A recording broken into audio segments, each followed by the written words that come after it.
have so much to get to today, but since you are such a key national security official, I do want to ask you about President-elect Trump's decision to nominate Kash Patel as FBI director. I mean, as you know, he's a fierce Trump loyalist. He has vowed to go after the deep state. You have worked closely with the current FBI director. What do you think it would mean to have Kash Patel in that role? Well, look, I'm not going to speak to President-elect Trump's nominees. I'll let him speak for his own rationale. What I will say is how the Biden administration has approached the position of FBI director. We inherited Director Chris Wray, who has done a very good job in the role, from President-elect Trump, who appointed him to a 10-year term. And what makes the FBI director different from most other nominees is they're not just appointed for one term of a president. They're appointed for enough time to last past 2 terms of a president because they're supposed to be insulated from politics.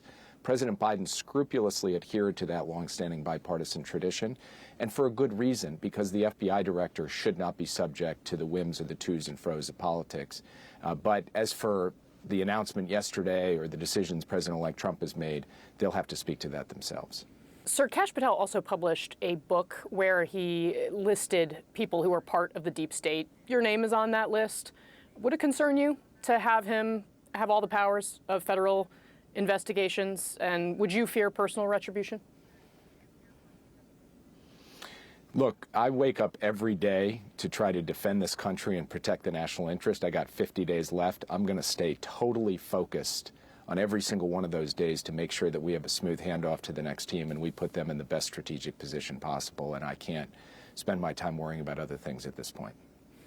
Fair enough. Sir, in that role, in those 50 days that you have left, obviously this weekend we saw Syrian rebels launch an offensive in the city of Aleppo, a key strategic city, and this is the first time that they've taken control of it since it fell to government forces almost a decade ago now. Were you surprised was the U.S. government surprised by how swiftly these rebels took over? Let me tell you one thing we weren't surprised by. We were not surprised that these rebels would try to take advantage of a new situation in which the Syrian government's main backers, Iran, Russia, and Hezbollah, were all distracted and weakened by conflicts and events elsewhere. So the Syrian rebels took a look at that. They took a look at 3 actors who had been pummeling them for years, Iran, Russia, Hezbollah. They had seen them weaker and more exposed than before, and they tried to take advantage of it. Now, the speed of this offensive, I think, very much surprised the Syrian government and other observers in the region. But the fact that we've seen activity in Syria coming off of all the other things we've seen in the Middle East and Ukraine and elsewhere, that is something that is the natural result of those adversaries ending up in a weaker strategic position. What does it mean for U.S. forces in the region, for U.S. assets? Is there a greater risk? At the moment, we believe that our forces who are stationed in Syria to fight ISIS are not at proximate risk because they are in a different part of the country from where this particular offensive is taking place. But they are under a different kind of threat. They are still under a threat from Iran and the Shia-backed militia groups in Iraq and Syria. And every single day we work to ensure that they are protected and that we respond to attacks against them as we have just done in the last week.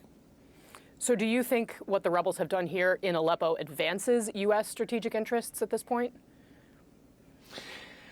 Well, this is a very good question, Casey. It's a complicated question because the group at the vanguard of this rebel advance, HTS, is actually a terrorist organization designated by the United States. So we have real concerns about the designs and objectives of that organization.